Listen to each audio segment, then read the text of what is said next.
皆さんごきげんよう、上川薫です。今回取り上げる話題は香港デモについてです。これまで私は香港デモについて Twitter などでは発信してきましたが、動画にするのは今回が初めてです。そのため香港デモについての基礎知識からまずはしっかりと押さえていこうという動画になります。すでに私は知っているよという人も、ぜひともこの機会に改めて香港デモって何だろうかなっていうところの基礎知識について復習をどうぞ。また、ニュースを見ていてなんとなく大変だなぁとしか思っていなかった方も、今回の動画を通して、ああ、なるほどそういうことかという風にして理解を深めるのにお役立てください。それでは今回の香港デモについての理解を深めるための要点をまとめた話をぜひともお聞きください。それでは香港問題についてまるっと解説を行っていきます。そもそも香港返還は1997年7月1日、イギリスから中国へ行われました。この時香港は中国の特別行政区となる。この時一国二制度が2047年まで認められ、それまでは中国の社会主義政策を強要しないこととする中英連合声明が適用されました。イギリス軍は撤退し、人民解放軍は以後は駐屯しています。香港の統治がどのように行われているか見ていきましょう。香港政府政治の長は行政長官です。行政長官は選挙委員により選出され、中国の中央政府に任命されます。なお、選挙委員会の定数は1200人、各種業界や業種の団体や代表者が中国共産党中央により指名されているとされ、中国共産党による中国共産党のための選挙が行われているのが実態です。香港政府はそうした行政長官を支えるためにあります。形式的には選挙が行われていますが、香港の民意はそもそも反映できないように制度設計が行われています。住民は民意の反映される行政長官を直接選ぶ普通選挙を求めています。香港の議会、香港特別行政区立法会、法律の制定や改定、予算の審議などを行っています。議員定数は70名、住民が直接投票できるのは35議席、その他は各種団体から選出されます。そうした団体からは共産党の息のかかったものが出てきます。定数すべてを住民が投票する普通選挙にすることが求められています。なお立候補にあたっては中国共産党に服従するものは問題ないのですが、反中もしくは民主化もしくは独立を求めるような人物の場合は立候補してもこれを却下することがあります。議会においても中国共産党に服従する香港政府への忠誠を宣言しなければなりません。そのため民主派の議員が当選しても宣誓が行えないもしくは中国共産党に服従する香港政府には忠誠を誓えないという人についてはその議員資格が剥奪されることさえあります。香港の議会にあたる立法会、その下にはさらに区議会があります。香港の区議会は18区452議席を21歳以上の市民の投票によって決定します。唯一の完全な普通選挙です。区議会は香港政府への意見陳情などに権限を制限されています。そのため行政に強い影響を持つわけではありません。しかし、住民の投票が完全に反映されています。ただし、予算などは立法会などで決めているため、この区議会の持つ意味というのはあくまでも住民の御用聞きのような立場になります。この区議会の持っている権限が非常に小さいものであるため、これまでは親中派の議員の方がむしろ優勢に立っていました。それは立法府に出す意見というものがより通りやすいということがあって、実利的には区議会議員として親中派の議員が重宝されていたからです。このような民意が反映されない行政組織というものが背景にあって、香港デモが発生するに至ります。2019年香港デモの発端は、逃亡犯条例の改正案が推進されたことにあります。犯罪容疑者を中国政府側に引き渡すことが容易になる法案です。引き渡し対象の容疑は限定されています。しかし、中国当局の要望に応じて、香港政府が引き渡し対象の容疑を規制、中国への引き渡しが可能となります。このため中国当局の介入が非常に簡単になるため反対する動きが広がりました。この逃亡犯条例が制定される以前から非常に中国当局の影がちらついている事件があります。その実例がドラワン書店をめぐる事件です。反中姿勢の一般人であっても容疑者として中国政府に引き渡せるその実例として広く知られています。中国政府批判の本や天安門事件の書籍を取り扱った書店の経営者や店員が次々と行方不明になり、生還した店長により中国本土で拘束されていたことが判明しました。香港デモは拡大の一途をたどります。逃亡犯条例の成立に向け、議会が可決に向け強硬に推進しました。これに反対するデモが発生、徐々に規模が拡大していきます。逃亡犯条例の手続きが進むことを阻止しようと、デモは数十万人規模へと発展。それに対して警察による取り締まりも徐々に強硬になり、催涙弾や放水、ゴム弾による銃撃も行われるようになりました。結果、ゴム弾による銃撃で失明者が出るなど、香港政府への反発が高まっていきます。行政長官はデモを受けて逃亡犯条例を一時断念すると発表しましたが、デモはあくまでも完全な撤回を求めており、以後デモは継続、また目標として5つの要求が形成されるようになりました。香港デモ5つの要求。1、逃亡犯条例改正案の完全な撤回。2、警察と政府の市民活動を暴動とする見解の撤回。3、デモ参加者の逮捕・起訴の中止。4、警察の暴力的制圧の責任追及と外部調査実施。5、林鄭月娥の辞任と民主的選挙の実現。行政長官辞任要求。デモは現在も行われており、空港の閉鎖や地下鉄の運行妨害などにも発展しました。行政長官は超法規的措置として覆面禁止令を発し、デモ参加者の逮捕を推進しましたが、後に香港最高裁判所がこの覆面禁止令は違法であるとの見解を示しました。なぜデモ参加者が覆面をするかといえば、顔認識技術による中国当局からのマークを回避するためです。中国では非常に多くの監視カメラが設置され、中国共産党の管理のもとにデータが蓄積、そして最新の顔認識技術によって一体誰がどこにいるのかといったことがわかるようになっています。そのためデモ参加者は素顔を晒すことを恐れるようになったのです。また警察が催涙弾やゴム弾などをデモ参加者の顔面に向けて放つという光景が珍しくないこともあり、防御のためという意味もあります。このようにデモが展開されている中で、香港の区議会選挙というものが行われました。2019年11月24日、香港市民にとって唯一の普通選挙である区議会選挙が実施され、親中派の立候補者と民主派の立候補者とが各地で戦いました。その選挙結果は、民主派が380議席、全体の 80% を獲得しました。投票率は過去最高の 71.2%。多くの親中派議員が敗れたことにより、香港市民の意思が強く表明されたことになります。この選挙結果は報道管制を受け、中国本土では一切報道されませんでした。香港デモは一部の反乱分子による騒動であり、香港市民全体の意見ではないというのが中国当局の主張であったため、これと矛盾するような選挙結果については放送できなかったのです。大規模なデモが継続して行われており、中国共産党の介入が行われるのではないかという恐れが強まっています。そうした中にあってアメリカはこのような反応を示しています。香港人民民主主義法案を議会が可決。国務省が年1回香港の自治が維持されているか、民主主義や人権侵害等がないか確認を行います。問題あれば問題責任者の米国への入国禁止や資産凍結を行います。こうしたアメリカ側の反応を受けて中国は、これはアメリカによる内政干渉であると反発しています。香港デモが起こっているその原因をある程度分かりやすくするために原因を2つに絞りましょう。まず第1は一国二制度についてです。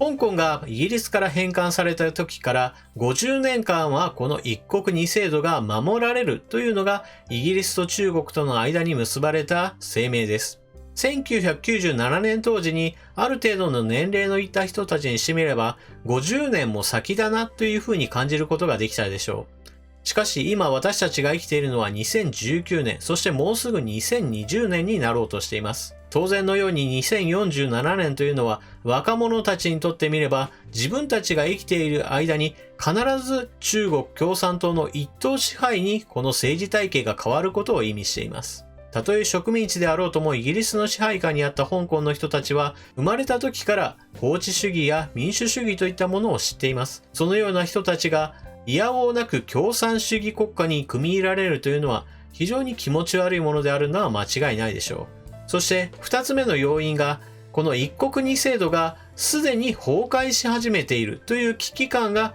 香港市民の間に広がっていることです。香港政府の長である行政長官はすでに中国共産党の息のかかった人間しかなることができない。香港の議会にある立法会においても同じようにして制度上中国共産党の息のかかった人しか当選しにくいような形になっている。住民が投票できる枠というのはある程度決まっており、しかも立候補の段階で中国共産党に目をつけられると、立候補そのものが却下されるという非常に不条理な状態になっています。このような状況は、香港がイギリスから返還されてから徐々に悪化してきたものです。なぜならば1997年当時の中国と現在の中国の国力は明らかに桁違いに成長しています。中国はもはやイギリスを相手にしても全く恐れを抱かないようになっているからです。そして香港の財界の人たちは必ずしもこの親中派の勢力に対して嫌悪していたわけではありません。形骸化した一国二制度であろうとも、中国と欧米との接点として香港は得意な立場を保ち続けていたからです。物とお金が香港を経由して中国、そして欧米との間でやり取りされる、そこに大きなビジネスチャンスがあり、香港は金融都市として非常に発達し、その利益は香港の財界に多くの富をもたらしたからです。そうした財界の人たちの中国との親密さによって、香港の自治は徐々に中国共産党に毒されるようになっていったわけです。そして香港の若者たちがこれほどに強硬に中国に対する嫌悪感を深めているのは、何と言っても前例が悪すぎるからです。中国に飲み込まれた新疆ウイグル自治区やチベットの状況を見ると、そこには果てしのない絶望しか広がっていません。つい先日ウイグル自治区で一体何が行われているのかというのが一つのニュースになっていたので、これもご覧ください。中国政府、ウイグル人を収容所で洗脳、公文書が流出。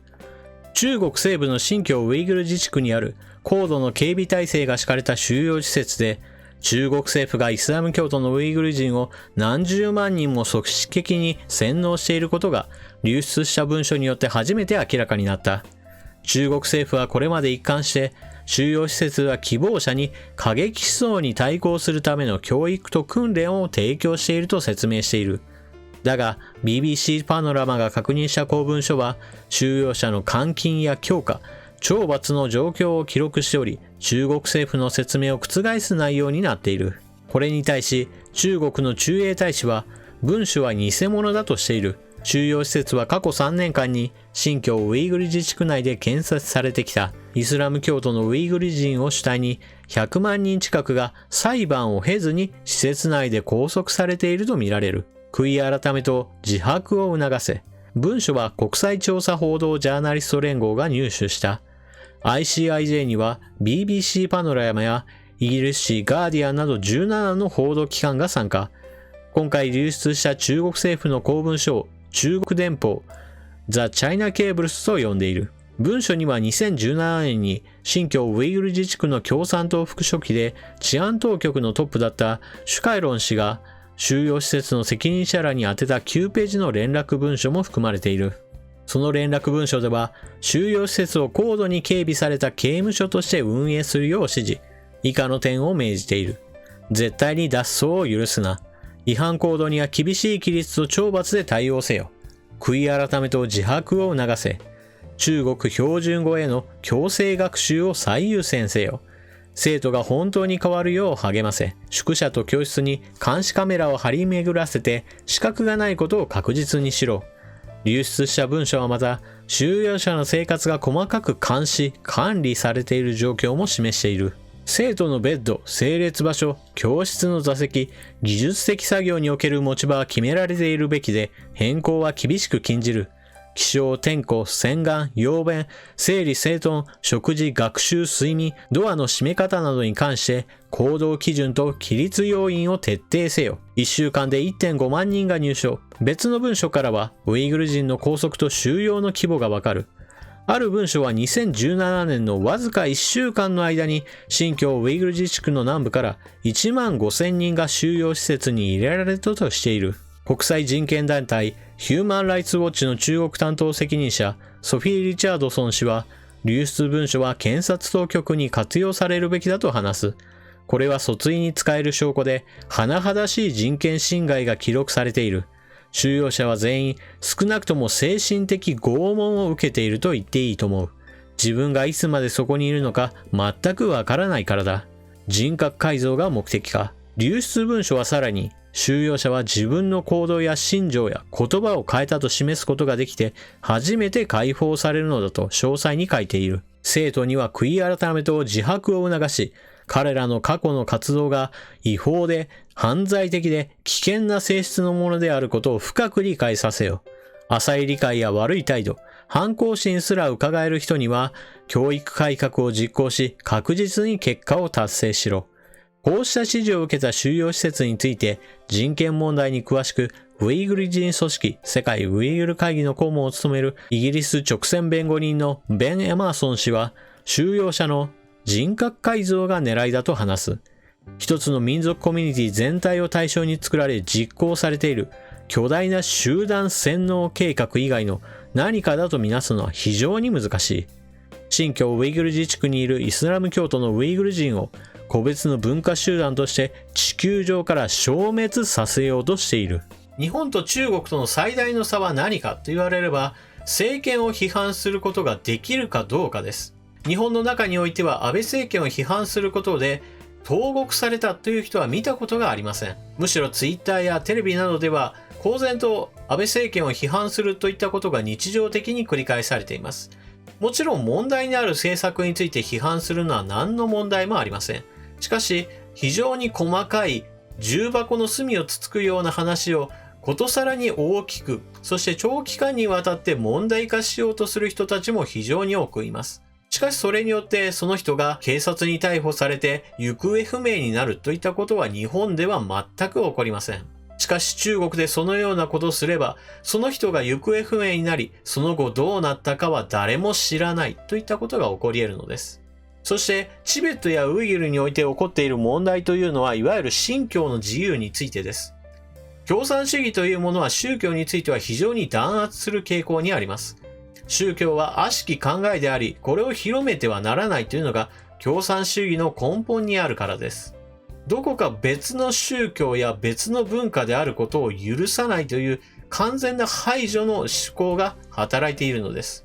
そのため今回は取り上げませんでしたが、チベットにおいては虐殺以外の一体どのような表現ができるのかというふうに疑問にすら思うような弾圧が行われています。そして新疆ウイグル自治区においては、今回取り上げたニュースのように教育や職業訓練という名によって多くの人々が裁判など一切なく治安当局によって拘束され、その自由が完全に奪われています。彼らの言う教育によって多くの人々が自由を奪われ、中国共産党にとって都合のいい思想に変わるまで永久に出れないというのが起こっているのです。この記事というのはかなりおとなしい表現がたくさんされています。いわゆる証拠をなかなか提示しにくい生還者の証言などによれば、このような職業訓練所で行われている女性への乱暴行為などについてもほぼ日常化しており、またこうした収容所に入れられた人たちが生きて帰ってこないといったことも多く報告されています。中国においては出所の定かではない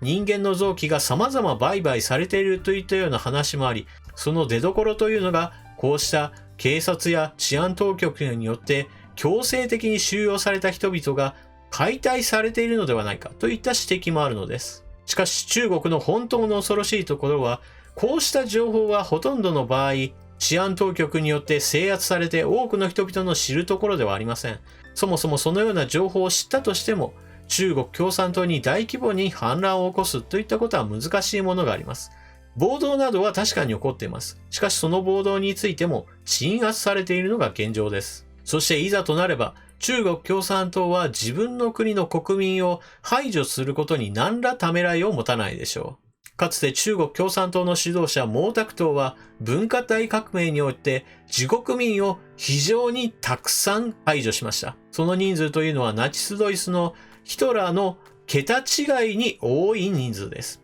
しかし中国の教育上においては、このような歴史は削除されています。